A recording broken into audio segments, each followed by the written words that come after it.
Bienvenue au Starter du jour pour bien démarrer sa journée. Aujourd'hui, écoute ce que Dieu a à te dire.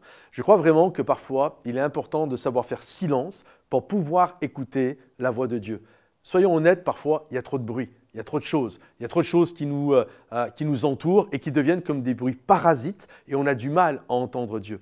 Dernièrement, avec mon épouse, on a été dans un restaurant et il était bondé. Et là, on s'est retrouvés, c'était une table de 4 et à la base, et nous on a demandé une table de 2, donc ils ont séparé, on était à 10 cm. Et donc à côté de nous, il y avait d'autres personnes qui étaient là. Et le monsieur avait une grosse voix, il parlait fort. Et moi, là, j'ai vraiment, pour ceux qui me connaissent, moi j'ai vraiment du mal, même à l'église, quand je prêche, quand j'entends les bébés pleurer, etc., etc. C'est pas que j'aime pas les bébés, mais j'ai du mal à me concentrer. C'est quelque chose qui me pose problème pour… bref, je suis comme ça. Et là, me retrouver, de devoir discuter avec ma femme, écouter ma femme, me concentrer sur ce que ma femme me dit. Et vous savez, quand vous êtes au resto avec votre femme, c'est important de se concentrer sur ce que notre femme nous dit.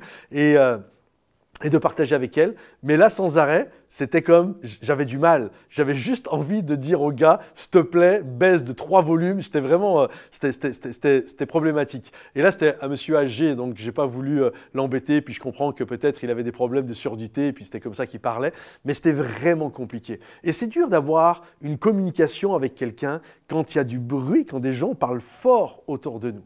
Et je crois que c'est pareil avec Dieu. Je crois que Dieu désire nous parler, mais parfois, il y a tellement de bruit, tellement de notifications, tellement de choses qui nous environnent, tellement de trop de choses qui font qu'on a du mal à se concentrer et à avoir ce tête-à-tête, ce dîner avec Dieu. J'aimerais t'encourager vraiment à apprendre à éteindre tous les sons qui sont autour de toi et qui t'empêchent d'écouter la voix de Dieu. Quand Néhémie a voulu rebâtir les murailles, il y a toutes sortes de bruits qui sont arrivés. Ah, on ne va pas y arriver, et puis c'est compliqué, et puis ça fait longtemps qu'on est dans l'opprobre, etc., etc. Il y a même des gens qui vont vouloir lui faire peur, qui vont faire du bruit en lui envoyant un courrier de menaces pour lui faire peur, pour l'inquiéter. 3 gars terribles, etc.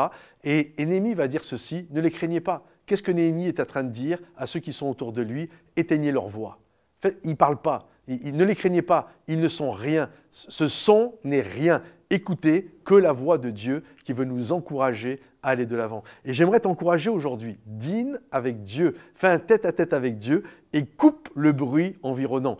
Éteins les notifications. Éteins les sonneries de téléphone. Prends un temps dans ta journée avec Dieu où c'est juste un tête-à-tête, un cœur à cœur, où tu dînes littéralement avec lui. Et je crois que Dieu va te parler parce que je crois que Dieu a des choses à te dire. Donc, écoute ce que Dieu a à te dire. Que le Seigneur te bénisse, que le Seigneur t'encourage. Si ce message t'a béni, pense à le liker, le partager et également le commenter. À bientôt. Bye bye.